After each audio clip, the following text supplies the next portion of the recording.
The morning shift at Chicago O'Hare International Airport began like any other for Jasmine Carter, but by the time Flight 892 pushed back from the gate, she would find herself at the center of a confrontation that would expose a web of corruption reaching into the highest levels of corporate America. What started as routine service in first class would become a federal case, with Jasmine's quiet strength and hidden expertise turning the tables on a man who thought his wealth and connections made him untouchable. Before we jump back in, tell us where you're tuning in from. And if this story touches you, make sure you're subscribed because tomorrow I've saved something extra special for you. Jasmine Carter had been with Skyline Airways for 8 years, but her colleagues still discovered new depths to her story. At 29, she carried herself with a composed confidence that passengers often mistook for simple professionalism. They saw the pristine uniform, the warm smile, the efficient service.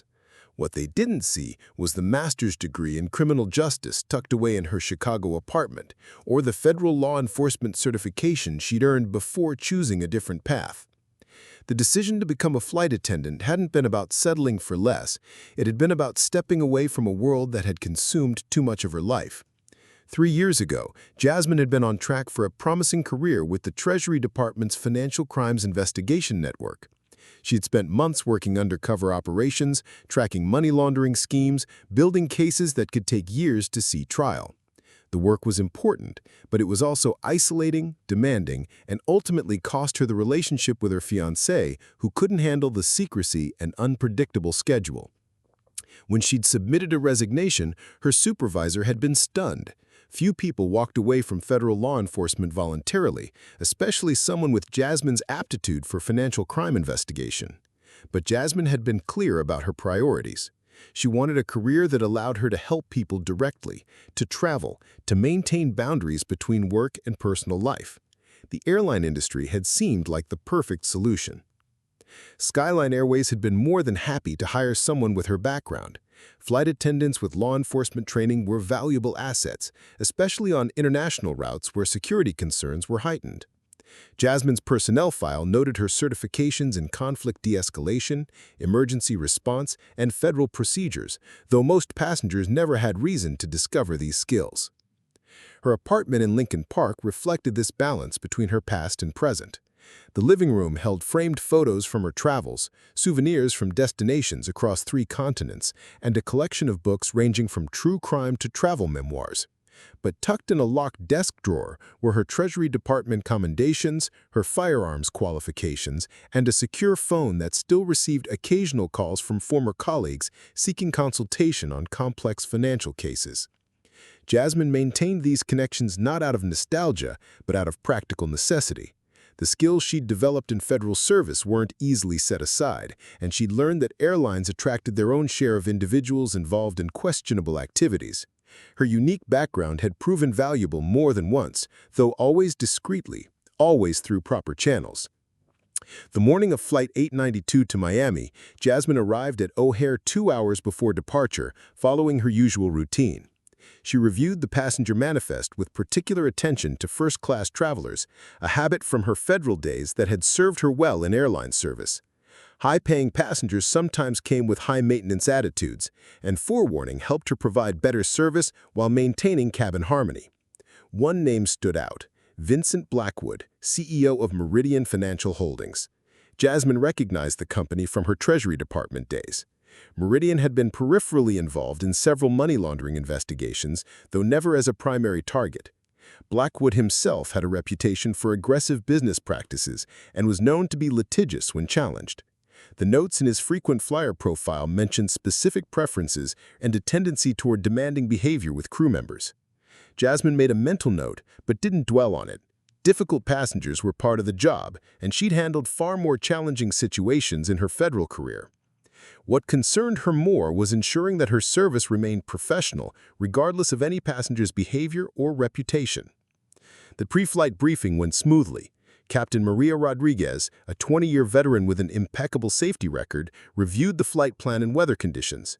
The route to Miami would take them over several major metropolitan areas, with clear skies expected throughout the journey. Security Officer David Chan, a former Chicago police detective, noted that federal air marshals would be on board, though their identities remained confidential as always. Jasmine's colleague for the first-class cabin was Amanda Sullivan, a newer flight attendant with 3 years of experience. Amanda was competent and professional, but she sometimes struggled with assertive passengers. Jasmine had taken Amanda under her wing, sharing techniques for maintaining authority while providing excellent service. The partnership worked well, with Jasmine handling more challenging interactions while Amanda focused on routine service tasks. As passengers began boarding, Jasmine positioned herself at the front of the first-class cabin, greeting each traveler with practiced warmth. The morning flight attracted a mix of business travelers and vacationers, most seeming relaxed and ready for the journey to Miami. She helped passengers stow carry-on items, provided newspapers and beverages, and answered questions about the flight duration and arrival time. Vincent Blackwood boarded 20 minutes into the process, immediately commanding attention through his presence alone. He was a tall man in his mid-50s, wearing an expensive charcoal suit and carrying a leather briefcase that probably cost more than most people's monthly salary. His silver hair was perfectly styled, and his movements had the calculated confidence of someone accustomed to being the most important person in any room. Jasmine watched him approach his seat in 2A, noting the way other passengers seemed to shrink slightly as he passed. His assistant, a nervous-looking young man with a tablet and multiple phones, trailed behind, handling luggage and muttering into a Bluetooth headset about schedule changes and meeting confirmations. "Mr. Blackwood," Jasmine said pleasantly as he reached his row, "welcome aboard. Can I help you get settled?" Blackwood's eyes swept over her with calculating assessment, lingering just long enough to make the interaction uncomfortable. His smile was sharp, professional, but somehow predatory. "I'll need the usual accommodations," he said, his voice carrying the assumption that everyone should know what usual meant for him. Jasmine maintained her professional demeanor. "Of course. What can I get started for you?" "Coffee, black, in a real cup, not those plastic things you people usually serve, and I'll need constant access to Wi-Fi. My work can't wait for your standard service schedule." The phrase "you people" hung in the air with deliberate ambiguity, but Jasmine caught the subtle emphasis. In her federal career, she'd learned to recognize coded language and veiled insults. Blackwood was testing boundaries, establishing dominance through seemingly reasonable requests delivered with unmistakable condescension. "Absolutely," Jasmine replied smoothly. "I'll bring your coffee right away, and our Wi-Fi is available throughout the flight." As she moved toward the galley, Jasmine felt Blackwood's eyes following her. Amanda was already preparing beverages for other passengers, and she glanced at Jasmine with a questioning look. "Everything okay?" Amanda asked quietly. Jasmine nodded, reaching for the ceramic cups reserved for special service. "Just a passenger who likes things done his way. Nothing we can't handle." But as she prepared Blackwood's coffee, Jasmine's instincts from her federal training were already activating. Something about his behavior felt calculated, as if he were following a script designed to establish control and test limits. In her experience, men like Blackwood didn't make casual power plays. They had reasons, agendas, and often something to hide. She carried the coffee back to 2A, setting it down with practiced precision.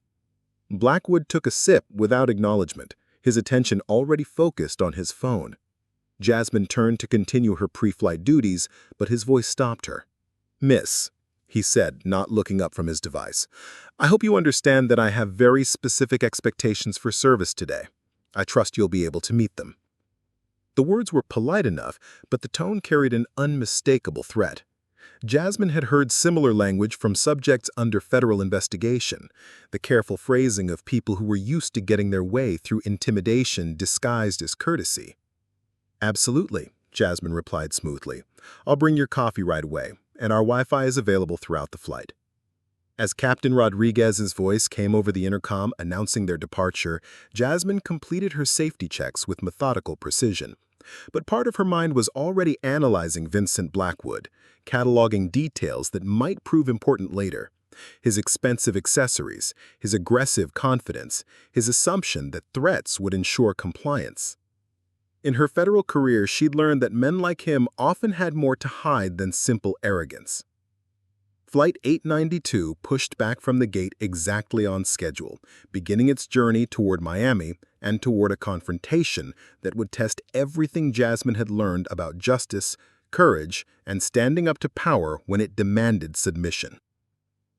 The first sign of trouble came 30 minutes into the flight when Flight 892 had reached cruising altitude and the seatbelt sign had been turned off. Jasmine was moving through the first-class cabin with the beverage cart, offering passengers their choice of drinks and light snacks. The morning had been routine so far, with most travelers settling into their seats with books, laptops, or simply gazing out at the cloud formations below. Vincent Blackwood had been unusually quiet during takeoff, his attention focused entirely on his phone and laptop. Jasmine had noticed him typing furiously, occasionally taking calls through his wireless headset, his voice low but intense. Whatever business he was conducting seemed to be causing him increasing frustration, evidenced by the tightening of his jaw and the sharp way he ended each conversation. When Jasmine approached his row with the beverage service, Blackwood was in the middle of what sounded like a heated discussion with someone about quarterly reports and regulatory compliance. She waited politely for him to finish, the cart positioned respectfully beside his seat. Other passengers in nearby rows watched with mild curiosity, sensing the tension radiating from the businessman. "No, that's completely unacceptable," Blackwood was saying into his headset, his voice rising slightly. "I don't care what the regulators are saying. We've paid good money to ensure these problems don't surface. Fix it, or I'll find someone who can." Preparing and narrating this story took us a lot of time, so if you are enjoying it, subscribe to our channel. It means a lot to us. Now, back to the story. He ended the call abruptly and looked up at Jasmine with obvious irritation, as if her presence was an unwelcome interruption to more important matters. "What?" he said curtly. "Would you care for anything to drink, Mr. Blackwood?" Jasmine asked pleasantly, maintaining her professional composure despite his tone. "I already have coffee," he replied dismissively, gesturing toward the cup she'd brought him earlier. "Can't you see I'm working? This is exactly the kind of interruption I was talking about." Jasmine nodded politely. "Of course. I'll check back later if you need anything." But as she began to move the cart past his row, Blackwood's voice stopped her again. "Actually, wait. This coffee is cold. Bring me a fresh cup. And this time, make sure it's actually hot." Jasmine glanced at the cup, which he had barely touched since she'd served it 40 minutes earlier. "I'll be happy to bring you fresh coffee right away." "See what you do?" Blackwood said, returning his attention to his laptop. "And next time, don't wait so long between services. Some of us have real work to do." As Jasmine retrieved the cold coffee and continued down the aisle, she noticed other passengers exchanging glances. The woman in 3B, a well-dressed professional in her 40s, shook her head slightly in disapproval. The elderly gentleman in 4A offered Jasmine a sympathetic smile, having clearly witnessed the entire exchange.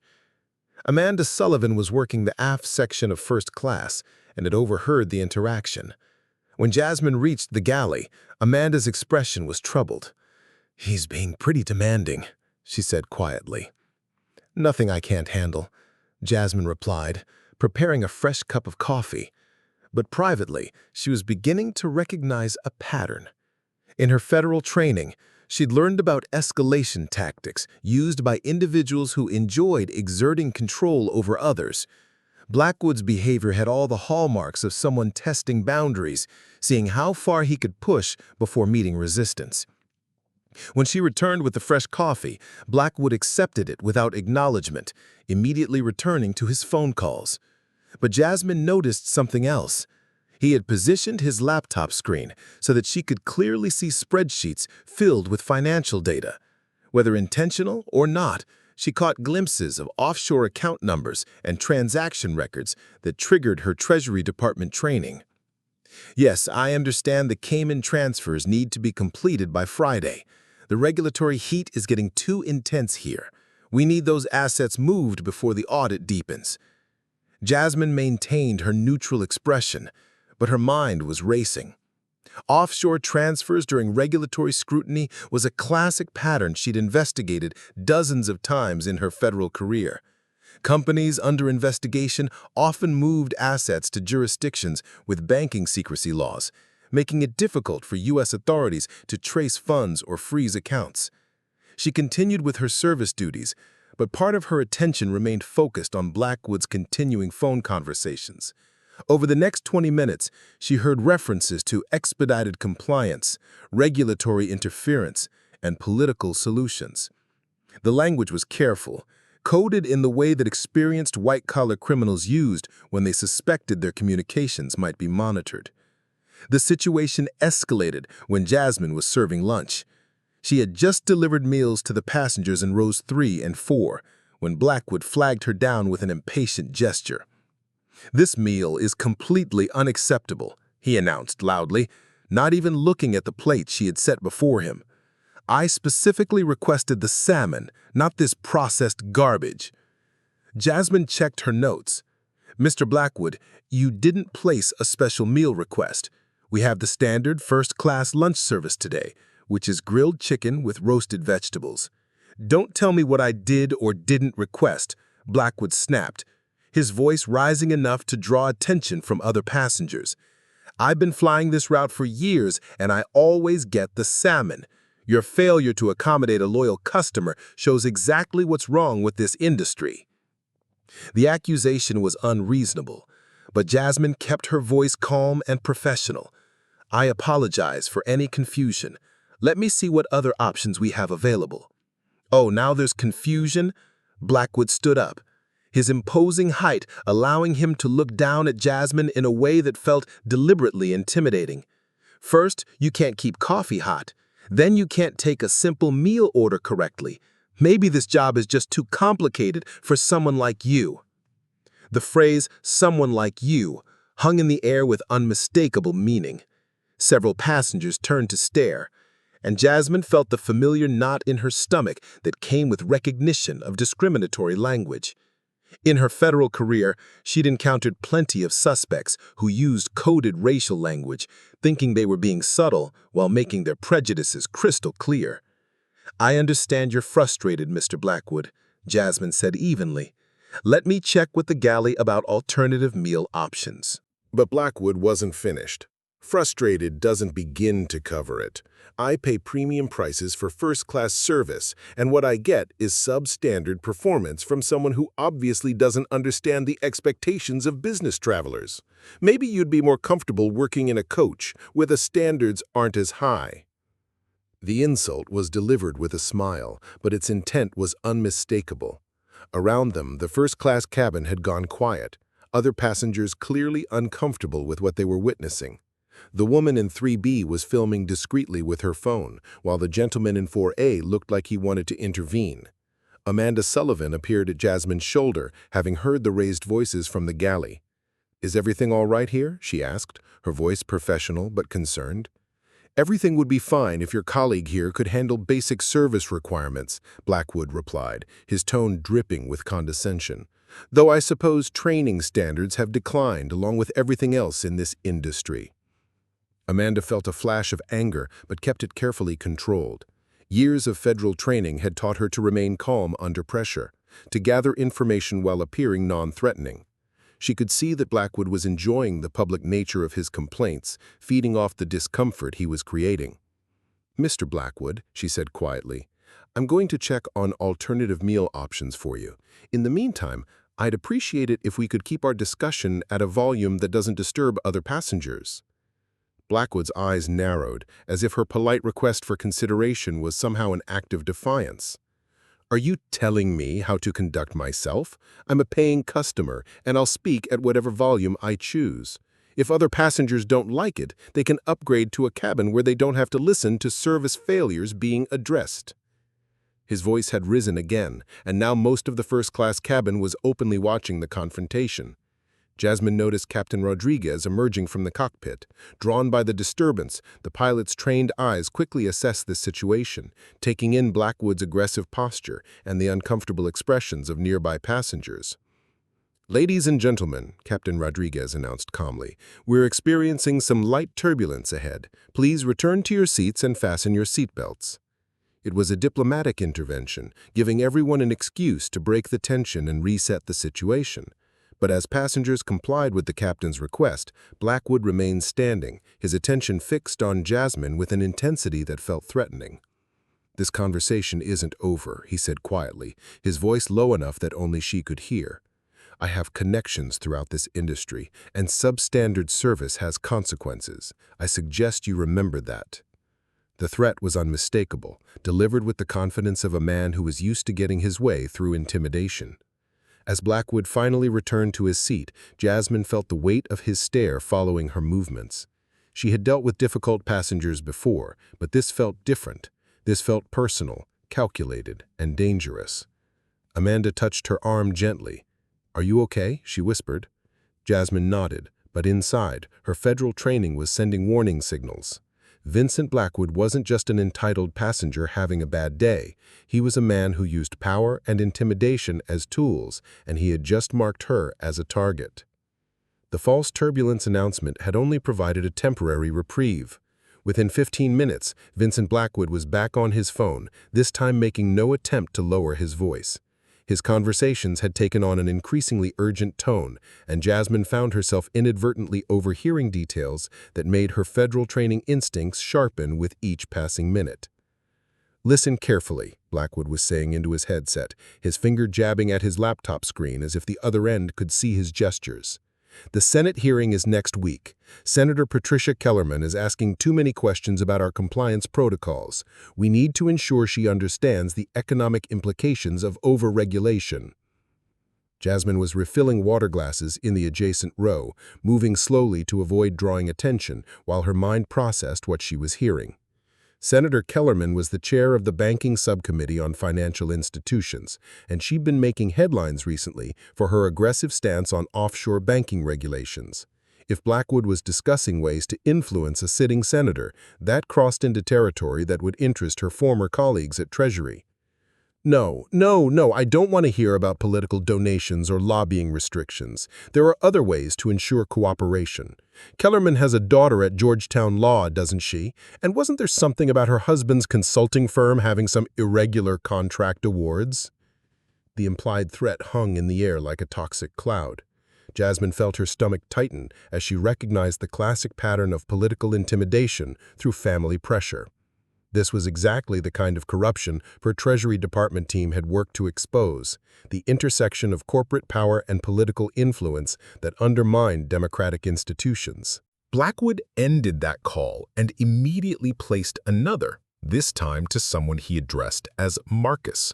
The conversation was briefer but even more disturbing.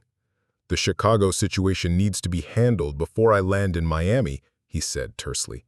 "The auditor who's been asking questions about the Meridian Holdings transfers, Sarah Chen, I think her name is, she's been getting too close to information that could compromise the entire operation." Jasmine's blood went cold. She knew Treasury Department Auditor Sarah Chen professionally. They'd worked together on several money laundering investigations. If Blackwood was discussing ways to handle a federal auditor, this had moved far beyond simple financial crime into potential obstruction of justice and witness intimidation. "I don't care what it costs," Blackwood was saying. "Discredit her, transfer her, reassign her, whatever it takes. Use the connections we have in the Inspector General's office. Make sure she understands that pursuing this investigation isn't in her career interests." As Blackwood ended the call, Jasmine retreated to the galley where Amanda was preparing afternoon beverages. Her hands were shaking slightly as she processed what she just heard, and Amanda noticed immediately. "Jasmine, you look like you've seen a ghost," Amanda said with concern. "What's wrong?" Jasmine glanced around to ensure they were alone, then spoke in a low voice. "That passenger in 2A, Blackwood, he's been making phone calls about some very concerning business matters. I think he might be involved in activities that federal authorities would want to know about." Amanda's eyes widened. "Like, what kind of activities?" "The kind that could involve political corruption and obstruction of federal investigations," Jasmine replied carefully. I need to document what I've heard and figure out how to report it through proper channels." What Jasmine didn't say was that she still maintained security clearance from her former Treasury Department days, and her former supervisor had given her emergency contact protocols for exactly these kinds of situations. If a federal auditor was being threatened, that information needed to reach the right people immediately. The situation deteriorated further when Blackwood's assistant, the nervous young man who'd been trailing behind him during boarding, approached the galley with a request that set off every alarm bell in Jasmine's trained mind. "Excuse me," the assistant said quietly, glancing around nervously. "Mr. Blackwood would like to speak with you privately. He has some concerns about the service today and would prefer to address them discreetly." Jasmine's federal training immediately recognized this as a potential isolation tactic. Predators and intimidators often try to separate their targets from witnesses and support systems. "I'm happy to address any concerns Mr. Blackwood has, but I prefer to handle passenger issues in the main cabin, where my colleague can assist if needed." The assistant's nervous demeanor intensified. He was quite insistent that the conversation be private. He mentioned something about your future career prospects depending on how you handle this situation. The threat was now explicit, delivered through a proxy, but unmistakably clear. Jasmine felt a familiar surge of adrenaline, the same heightened awareness she'd experienced during undercover operations when situations turned dangerous. "Please tell Mr. Blackwood that I'm committed to providing excellent service within our standard protocols.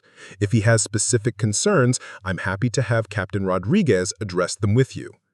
"The captain?" Blackwood laughed, but there was no humor in the sound. "You think hiding behind the captain will protect you? I've had airline executives fired for less than the disrespect you've shown me today. I have the phone numbers of this airline's board of directors. One call from me, and you'll be looking for a new career." Amanda had positioned herself behind Jasmine, providing silent support, but clearly intimidated by Blackwood's aggressive presence. Other first-class passengers were now openly staring, some filming the confrontation with their phones. The woman in 3B had her device positioned to capture both video and audio, while the gentleman in 4A looked like he was preparing to intervene physically if necessary. Blackwood noticed the phones and seemed to become even more agitated. "Put those devices away," he snapped at the other passengers. "This is a private matter, and I won't tolerate being recorded by a bunch of strangers." "Actually, sir," said the woman in 3B, her voice steady and professional, "passengers have the right to document safety concerns, and your behavior is creating an unsafe environment for everyone in this cabin." The direct challenge from another passenger seemed to push Blackwood over an edge he'd been approaching all flight. His face flushed red with anger, and he stepped closer to Jasmine in a way that felt overtly threatening. "You people need to learn your place," he said, his voice dropping to a dangerous whisper that only Jasmine could hear clearly. "I don't care what affirmative action program got you this job, but you're about to learn that there are consequences for disrespecting your betters." The racial slur was delivered quietly, but with unmistakable venom. Jasmine felt the familiar combination of anger and determination that had driven her through her federal career. She'd encountered plenty of suspects who thought their wealth and connections made them untouchable, who used racial intimidation as a tool of control. "Mr. Blackwood, I'm going to need you to return to your seat immediately. If you continue to create a disturbance, I'll have to notify the captain that we have a passenger safety issue." "Safety issue?" Blackwood's voice rose again, abandoning any pretense of discretion. "The only safety issue here is your failure to understand basic service expectations. Maybe if you spent less time playing victim and more time doing your job correctly, we wouldn't have this problem." Captain Rodriguez emerged from the cockpit, drawn by the elevated voices and the obvious tension in the first-class cabin. Her presence immediately changed the dynamic, introducing an authority figure who couldn't be intimidated by corporate connections or political influence. "Is there a problem here?" Captain Rodriguez asked, her voice calm but carrying the unmistakable authority of someone responsible for the safety of everyone on board. Blackwood turned toward her with renewed confidence, apparently believing he could manipulate the situation by appealing to a higher authority. "Captain, I'm Vincent Blackwood, CEO of Meridian Financial Holdings. I've been trying to address some serious service issues with your crew, but I'm not getting the cooperation I expect as a first-class passenger." Captain Rodriguez's expression remained neutral, but Jasmine caught the slight tightening around her eyes that suggested she'd already assessed the situation accurately. "Mr. Blackwood, what specific service issues are you experiencing?" What happened next would determine whether this remained a customer service complaint or escalated into something that required federal intervention. And based on what Jasmine had overheard about threatened auditors and political intimidation, she suspected that Vincent Blackwood was about to make a crucial mistake that would expose him to consequences far beyond anything he could imagine. Vincent Blackwood's confidence seemed to surge as he addressed Captain Rodriguez, clearly believing that his corporate status would carry weight with airline management. He straightened his expensive suit jacket and adopted the tone of a man accustomed to having his complaints taken seriously by people in authority positions.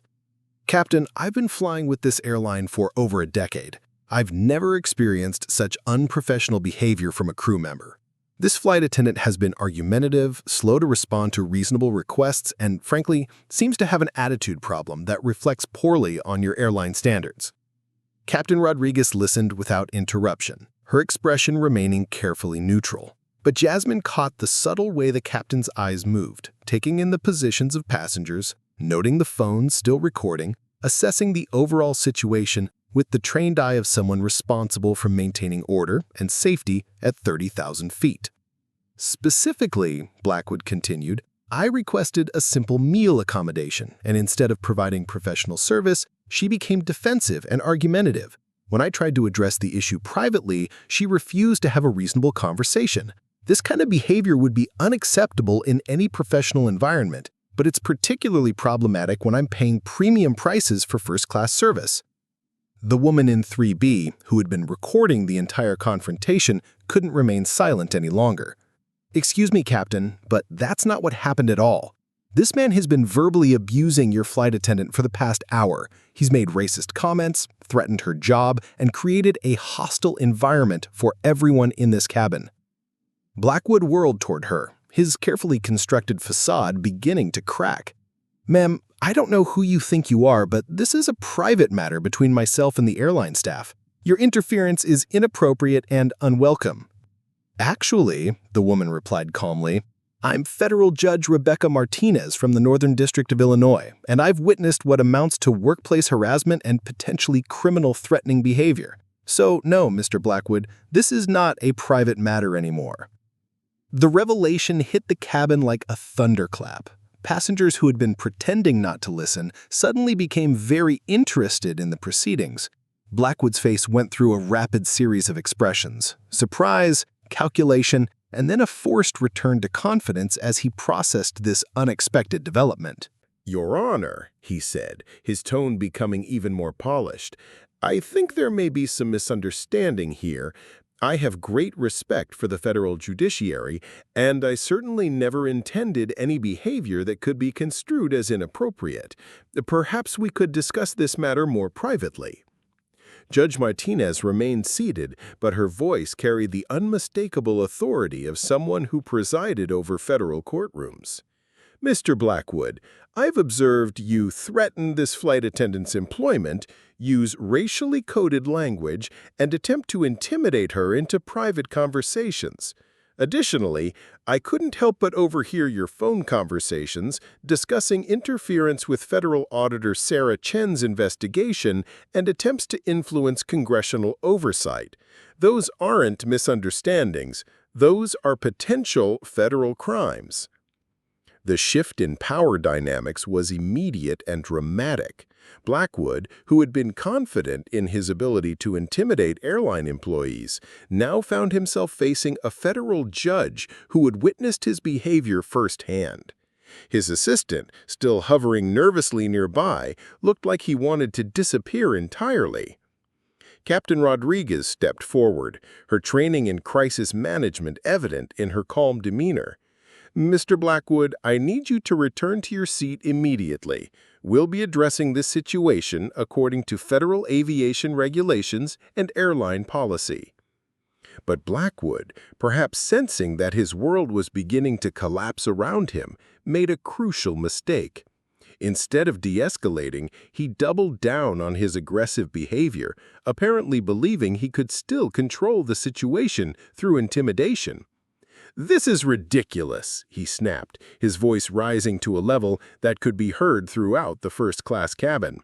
"I'm being persecuted by a flight attendant who can't do her job properly and passengers who are sticking their noses where they don't belong. I have rights as a paying customer, and I won't be treated like some common criminal." "Sir, you need to lower your voice and return to your seat now." Instead of complying, Blackwood took a step closer to Jasmine, his body language becoming overtly threatening. "This isn't over," he said quietly, but not quietly enough to escape the microphones of the phone still recording. "You have no idea who you're dealing with or what I'm capable of arranging." It was at this moment that Jasmine made a decision that would change everything. Drawing on her federal training and the security clearance she still maintained, she reached into her jacket pocket and withdrew a slim credential wallet. In one smooth motion, she opened it to display her Treasury Department identification. "Mr. Blackwood, I'm Special Agent Jasmine Carter, currently on leave from the Treasury Department's Financial Crimes Enforcement Network. You've just threatened a federal agent in the presence of witnesses. And based on your phone conversations, you're discussing activities that fall under federal jurisdiction for money laundering, political corruption, and obstruction of justice." The effect was electric. The cabin fell completely silent, except for the steady hum of the aircraft engines. Blackwood's face went pale, his earlier confidence evaporating as he realized he'd been making incriminating statements in front of someone with both the training and authority to act on what she'd heard. Judge Martinez leaned forward in her seat, her expression shifting from concerned passenger to federal jurist witnessing potential crimes. "Agent Carter, did you obtain proper identification from Mr. Blackwood when he made those threatening statements?" "Yes, Your Honor," Jasmine replied professionally. "Mr. Blackwood identified himself as CEO of Meridian Financial Holdings and made specific threats against my employment and career prospects. He also conducted multiple phone conversations in my presence discussing attempts to interfere with federal auditor Sarah Chen's investigation and plans to intimidate Senator Patricia Kellerman through pressure on her family members." Blackwood's assistant chose that moment to abandon ship entirely, moving quickly to the back of the first-class cabin as if distance could somehow protect him from the legal implications of what was unfolding. Other passengers were filming openly now, no longer making any pretense of discretion as they witnessed what was clearly becoming a federal case. Captain Rodriguez, trained to handle in-flight emergencies but not expecting to deal with federal law enforcement situations, looked to Jasmine for guidance. "Agent Carter, what procedures should we follow in this situation?" Jasmine's federal training kicked in automatically. "Captain, I need to contact federal authorities to report Mr. Blackwood's threats against a federal auditor and his statements regarding political intimidation. Based on what I've witnessed, we may need federal agents to meet this aircraft upon landing." "This is insane," he said, his voice now carrying a note of desperation rather than anger. "You can't seriously believe that a few overheard phone conversations constitute some kind of federal case. I'm a respected businessman with connections throughout Washington. This is exactly the kind of overreach that's destroying American enterprise." Judge Martinez's voice cut through his protests like a blade. "Mr. Blackwood, threatening federal employees and discussing obstruction of congressional oversight are serious federal crimes. Your connections throughout Washington aren't going to help you now. In fact, they may make your situation considerably worse if they involve corruption of public officials." The businessman who had boarded the flight with supreme confidence in his power and influence now found himself facing federal charges witnessed by a federal judge and documented by multiple recording devices. His threats against Jasmine had revealed his involvement in a web of corruption that reached into the highest levels of government and finance. Jasmine reached for her secure phone, the same device she'd maintained contact with through Treasury during her airline career. "I need to make some calls," she said to Captain Rodriguez. "We're going to need federal agents waiting when we land." As she began dialing, Blackwood slumped into his seat, the reality of his situation finally sinking in.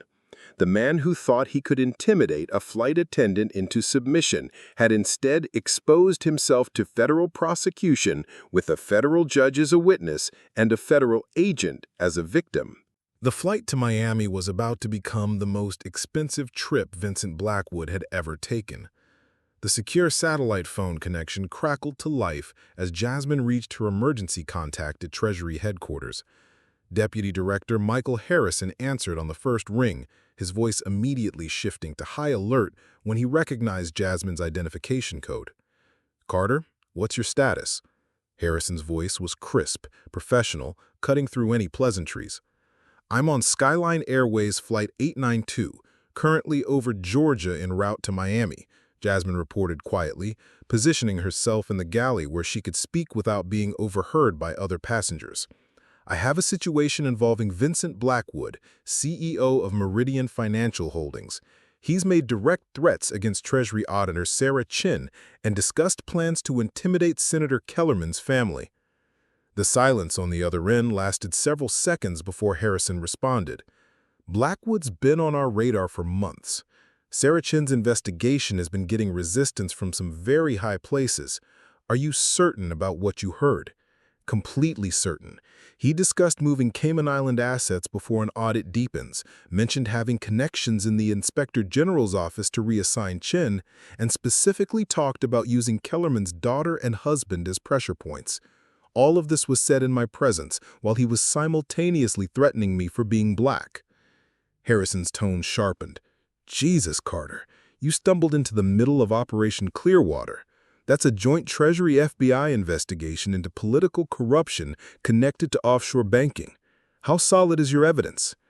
Federal Judge Rebecca Martinez witnessed the entire confrontation and heard most of the phone conversations.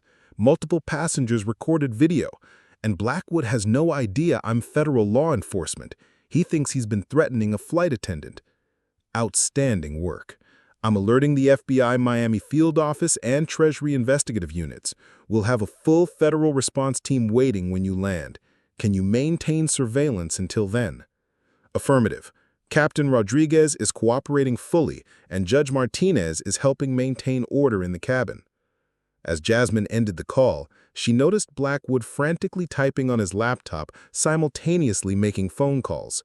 His earlier confidence had been replaced by increasingly desperate attempts to contact what appeared to be his network of political and legal protectors.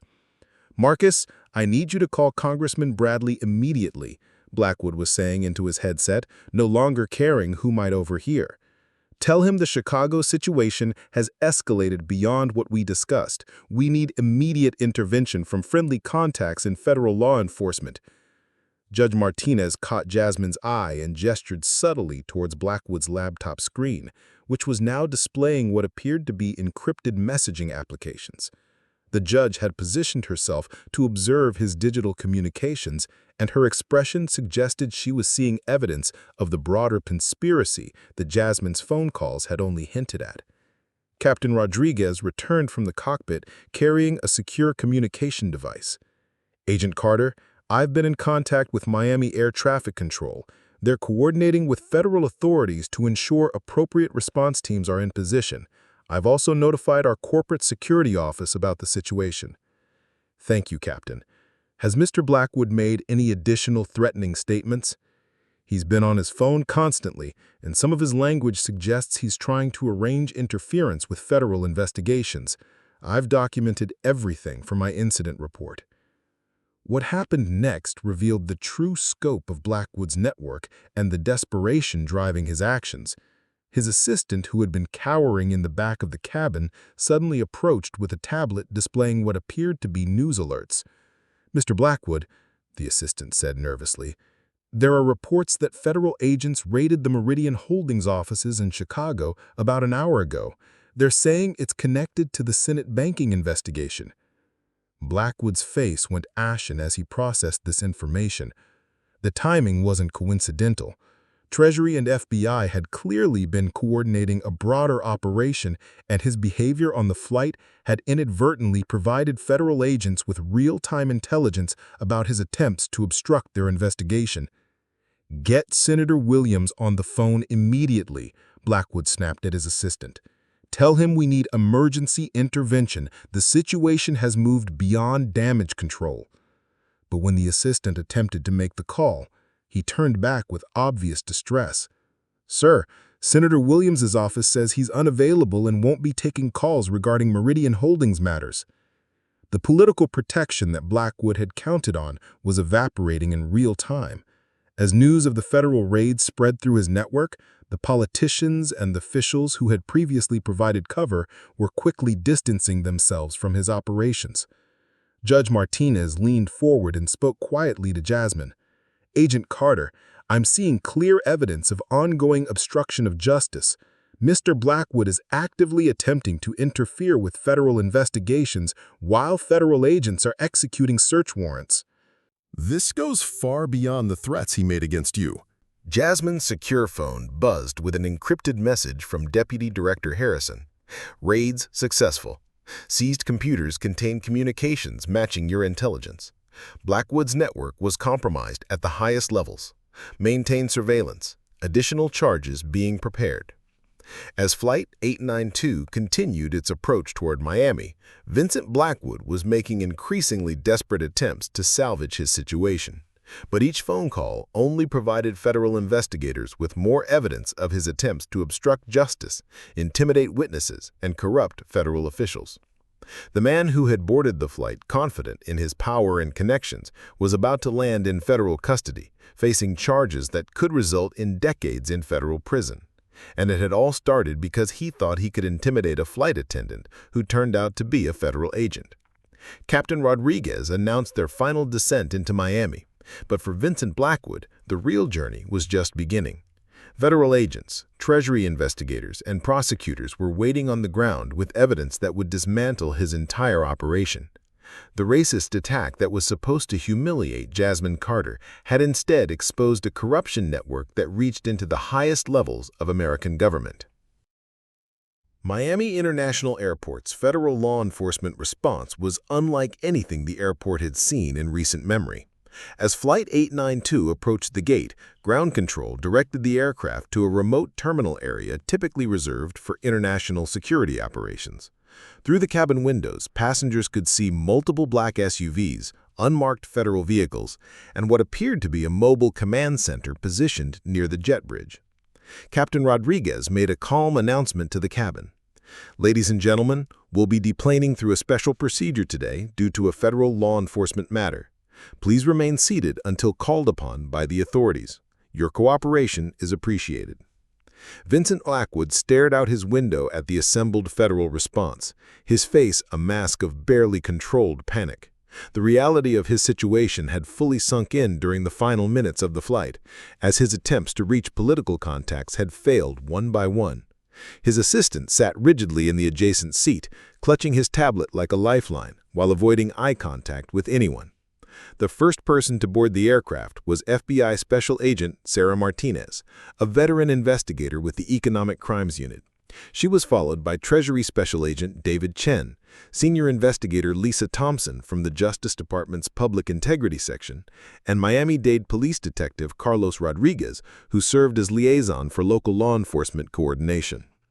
Agent Martinez approached Jasmine first, her credentials displayed prominently. "Agent Carter, I'm Sarah Martinez, FBI Economic Crimes. Deputy Director Harrison briefed us on the situation. We understand you have a federal judge as a witness and multiple recordings of threatening behavior?" "That's correct," Jasmine replied professionally, gesturing toward Judge Rebecca Martinez. Your Honor has observed the entire incident and can provide first-hand testimony about Mr. Blackwood's statements regarding federal auditor intimidation and congressional interference. Judge Martinez stood and addressed Agent Martinez directly. Agent, I'm prepared to provide a sworn statement about what I've witnessed today. Mr. Blackwood made explicit threats against Treasury personnel, discussed plans to interfere with congressional oversight, and mentioned having connections within federal agencies that he intended to use for corrupt purposes. All of this was recorded by multiple passengers. Dr. Robert Kim from the Government Accountability Office stepped forward as well. Agent Martinez, I documented statements Mr. Blackwood made about circumventing Pentagon audit procedures and influencing defense contract oversight. These relate to ongoing GAO investigations into procurement irregularities. The federal response team exchanged glances, clearly recognizing that they were dealing with a case much larger than a simple airplane disturbance. Agent Martinez nodded to her colleagues, and Treasury Agent Chen approached Vincent Blackwood's row. Mr. Vincent Blackwood, you're under arrest for threatening federal employees, obstruction of justice, and conspiracy to interfere with federal investigations. You have the right to remain silent. Anything you say can and will be used against you in a court of law. Blackwood's response was immediate and telling. Instead of remaining silent or requesting an attorney, he launched into the same pattern of threats and intimidation that had gotten him into trouble on the flight. This is outrageous, he declared loudly, standing up despite Agent Chen's gesture for him to remain seated. I'm a respected businessman with friends throughout the federal government. Senator Williams will be hearing about this harassment, and I guarantee you'll all be looking for new jobs before the week is out. Agent Martinez stepped closer, her expression remaining professionally neutral despite Blackwood's continued threats. Mr. Blackwood, I should inform you that Senator Williams was arrested approximately 30 minutes ago on charges related to accepting bribes in exchange for interfering with federal banking regulations. Your friends throughout the federal government are currently being processed through our field offices. The color drained completely from Blackwood's face as he realized the full scope of the federal operation that had been unfolding while he was threatening airline employees. His network of political protection hadn't just abandoned him, they were facing their own federal charges. Additionally, Agent Chen continued, the raids on Meridian Holdings offices have yielded substantial evidence of money laundering, tax evasion, and violations of the Foreign Corrupt Practices Act. Your phone conversations on this flight provided real-time intelligence that helped federal agents secure evidence before it could be destroyed. Dr. Kim spoke up from the back of the cabin. Mr. Blackwood, the Pentagon audit irregularities you mentioned in your phone calls led to additional search warrants being executed at defense contractors in Virginia and Texas. Your statements helped federal investigators understand the scope of procurement fraud that's been under investigation for months. Judge Martinez addressed the federal agents directly. I want to emphasize that Mr. Blackwood's behavior went far beyond business discussions. He made explicit racist comments to Agent Carter, threatened her employment, and attempted to intimidate her into private conversations. This was workplace harassment with clear racial motivations. Agent Martinez nodded gravely. Your Honor, we'll be adding federal civil rights violations to the charges. Threatening a federal employee based on race constitutes a hate crime under federal law. As handcuffs were placed on Blackwood's wrists, he made one final attempt to assert his influence. You're all making a terrible mistake. I have recordings of conversations with federal officials that will bring down half of Washington. If you think you can intimidate me into cooperation, you're wrong. Justice Department investigator Lisa Thompson stepped forward with a slight smile. Mr. Blackwood, those recordings you're referring to? We seized them from your office servers out 2 hours ago. They're currently being analyzed by federal prosecutors as evidence of additional corruption charges. Your threats to expose others have actually provided us with more evidence against you. The businessman who had boarded Flight 892, confident in his ability to intimidate and control others, was now facing a coordinated federal response that had turned his own words and connections against him. His assistant was also handcuffed, as agents had determined that his knowledge of the corrupt activities made him a co-conspirator rather than an innocent employee. As Blackwood was let off the aircraft, other passengers began to disembark under federal supervision. Each witness was briefly interviewed and provided contact information for potential testimony in future proceedings. The woman in seat 3B, who had filmed much of the confrontation, provided her recording directly to federal agents along with a detailed written statement. Captain Rodriguez was commended by the federal team for her professional handling of the situation and her cooperation with the investigation. Amanda Sullivan, who had witnessed the escalation of Blackwood's threatening behavior, provided a statement about the workplace harassment she had observed. As the last of the passengers departed the aircraft, Agent Martinez approached Jasmine one final time. "Agent Carter, your actions today helped expose a corruption network that we've been investigating for over a year. Your willingness to maintain your cover while gathering intelligence was exemplary."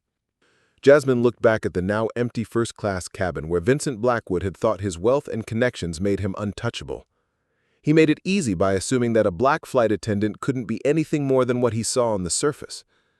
The federal agents secured the aircraft as a crime scene, collecting additional evidence from Blackwood's seat area and documenting the exact positions where his threatening behavior had occurred. The case against him was already overwhelming, but federal investigators were thorough in building cases that would survive any legal challenge his expensive attorneys might mount. Vincent Blackwood's racist attack on a flight attendant had exposed a web of corruption reaching into Congress, federal agencies, and defense contractors. His assumption that he could intimidate and threaten with impunity had instead led to federal charges that would likely result in decades in prison.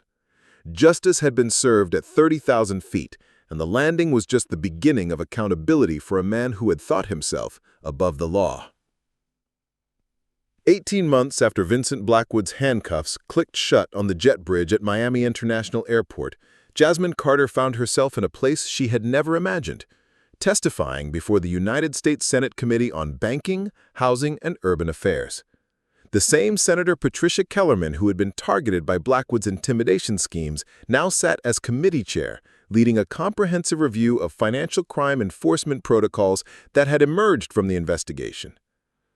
"Agent Carter," Senator Kellerman began, her voice carrying both formality and warmth, "your unique perspective as both a victim of Mr. Blackwood's crimes and a federal investigator with expertise in financial crimes has provided invaluable insights to our committee. Can you describe how the events of Flight 892 have influenced federal law enforcement approaches to corporate corruption?" Jasmine adjusted her position at the witness table, looking out at the packed Senate hearing room where cameras captured every word for national broadcast. The irony wasn't lost on her that she was now advising the same legislative body that Blackwood had attempted to corrupt through threats and intimidation. "Senator Kellerman," Jasmine replied, "the Flight 892 incident revealed significant gaps in how federal agencies coordinate intelligence gathering in civilian settings. Prior to this case, there was limited protocol for agents working in cover positions outside government to report criminal activities they observed during their civilian employment. The investigation demonstrated that valuable intelligence was being lost because we lacked secure channels for this type of reporting." The hearing represented just one element of the massive institutional changes that had emerged from what the media had dubbed the Blackwood affair. The scandal had ultimately resulted in the conviction of 67 individuals across multiple countries, including corporate executives, federal officials, state politicians, and international money laundering facilitators. The total value of criminal proceeds seized exceeded $1.2 billion, making it the largest financial crime prosecution in United States history. More significantly, the investigation had exposed systematic vulnerabilities in federal oversight mechanisms that corruption networks had been exploiting for years. Blackwood's casual references to having contacts within Inspector General offices had led to comprehensive reviews of internal security protocols across multiple federal agencies. The discoveries had been sobering. Criminal organizations had been placing individuals within oversight positions specifically to compromise investigations and protect their operations. The reforms that followed were sweeping. Congress had passed the Federal Integrity Enhancement Act, legislation that created new oversight structures for federal agencies and established stronger protections for auditors, investigators, and oversight personnel. The law also mandated cross-agency coordination protocols and created secure channels for reporting suspected corruption, regardless of an individual's official position within government. The international implications had been equally significant. Blackwood's offshore banking operations involved financial institutions in 12 countries, leading to the largest international money laundering investigation in history. The European Union had implemented new regulations requiring real-time reporting of large transactions involving American entities. Switzerland had revised its banking secrecy laws to allow greater cooperation with U.S. authorities. Even traditionally secretive offshore jurisdictions, like the Cayman Islands, had established new transparency requirements for corporate accounts. The most important lesson we learned, Jasmine continued her testimony, is that financial criminals often reveal themselves through their treatment of people they consider powerless. Mr. Blackwood's assumption that he could threaten and intimidate service workers without consequences led him to expose criminal activities that federal investigators had been trying to uncover for years. This insight had revolutionized federal investigative approaches. The Treasury Department had established the Civilian Intelligence Network, a program that provided secure reporting channels for individuals working in hospitality, transportation, and service industries who observed suspicious financial activities. The program had already generated over 300 investigations and resulted in 47 indictments of individuals involved in money laundering, tax evasion, and corruption schemes. The airline industry had undergone particularly dramatic changes. Skyline Airways had promoted Jasmine to Vice President of Security and Regulatory Compliance, making her the youngest person ever to hold such a position at a major airline. Her role involved not just traditional security concerns, but also identifying passengers whose behavior might indicate involvement in financial crimes or corruption activities. Other airlines had implemented similar programs, recognizing that commercial aviation was frequently used by criminals for both transportation and communications. Flight attendants across the industry now received training in recognizing potential criminal activity, though Jasmine emphasized that the goal was reporting suspicious behavior to authorities rather than conducting investigations themselves. We've learned that criminals often feel safest when they believe they're surrounded by people who can't threaten them, Jasmine explained to the Senate committee. Mr. Blackwood conducted incriminating phone conversations in front of airline employees because he assumed we lacked the training, authority, or connections to understand the significance of what he was saying. This assumption proved catastrophically wrong for him and invaluable for federal law enforcement. The corporate world had also transformed its approaches to employee protection and customer relations. The Blackwood case had demonstrated that allowing customers to abuse employees wasn't just morally wrong, it could expose companies to significant legal liabilities if those customers were engaged in criminal activities. Major corporations had implemented zero-tolerance policies for customer harassment and established clear protocols for protecting employees from discriminatory treatment. The Business Ethics Institute had published comprehensive guidelines based on lessons learned from Blackwood's downfall, emphasizing that discriminatory behavior often correlated with other forms of unethical conduct. Companies were now training managers to recognize that customers who engaged in racist or classist harassment might also be involved in fraud, corruption, or other criminal activities that could implicate the businesses serving them. Educational institutions had embraced the case as a teaching tool across multiple disciplines. Harvard Business School had developed an entire course around the investigation, examining how Blackwood's prejudices had compromised his criminal operations security. Students analyzed each decision point where his racism had led to strategic errors that ultimately exposed his activities to law enforcement. Law schools had incorporated the case into curricula on federal criminal procedure, civil rights enforcement, and international financial crimes. The Blackwood prosecution had established several important legal precedents, including expanded definitions of obstruction of justice and new frameworks for prosecuting discrimination-based intimidation of federal employees. The psychological research community had also taken extensive interest in the case. Studies had emerged examining how racial prejudice affected decision-making in high-stakes situations. using Blackwood's behavior as a case study in how bias could lead to catastrophically poor judgment. The research had implications far beyond criminal behavior, influencing corporate hiring practices, judicial decision-making, and policy development across various sectors. For Jasmine personally, the 18 months since Flight 892 had been transformative in ways both professional and personal. The intense media attention had been challenging, but it had also provided platforms to advocate for issues she cared deeply about. She had testified before multiple congressional committees, spoken at universities across the country, and consulted with international law enforcement agencies on financial crime detection techniques. The emotional impact had required ongoing processing. Working with trauma counselors had helped her understand that Blackwood's racist assumptions, while personally hurtful, had actually been strategic advantages that allowed her to gather intelligence he never suspected was being collected. This reframing had been crucial for her psychological recovery and professional development. The experience taught me that our perceived weaknesses can often be our greatest strengths, Jasmine had explained during a keynote address at the National Association for the Advancement of Colored People's annual convention. Vincent Blackwood saw a black flight attendant and assumed he was looking at someone powerless. His inability to see beyond his prejudices gave me every advantage I needed to document his criminal activities and ensure his eventual prosecution. The technology sector had implemented significant changes based on discoveries from the Blackwood investigation. His use of encrypted communications and digital currency transactions had revealed new vulnerabilities in financial monitoring systems.